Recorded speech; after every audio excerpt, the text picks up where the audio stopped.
tayo. Pero dito ayan mga kadads ang ginagawa ko siya ng paway, pinag-iiwalay ko yung strand niya, tapos pinagsasama-sama ko. Parang ganito mga kadads, papakita ko na lang. Isusum in ko na lang yung video.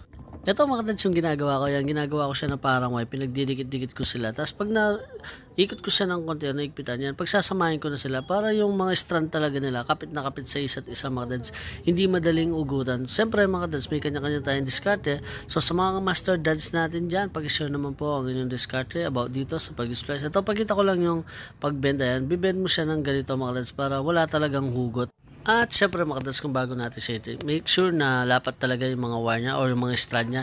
Tapos yung pagtitape mga kadads, merong hila ng konti para kapit na kapit talaga yung electrical tape sa wire natin mga kadads. Ayan. So same lang ang gagawin natin dito sa pangalawa. Ayan. Pagsasama-samahin lang natin.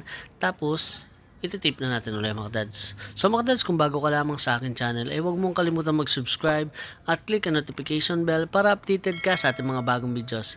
At kung nagugustuhan nyo itong video to, huwag nyo sanang kalimutan ni-like ang ating video, napakalaking tulong na ito sa ating channel. So tara mga kadads, let's go!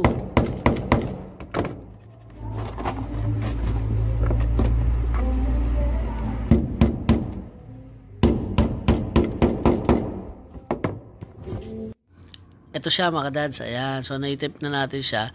So ito mga kadads, hanggat maaari, huwag natin pagdikitin, ayan.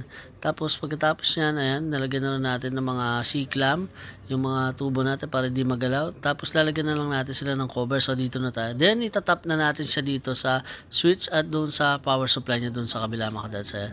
So mamaya mga kadads, maglalagay din pala tayo dito sa kabila, ayan. So dito kasi sa kabila, medyo masikip na siya, ayan oh.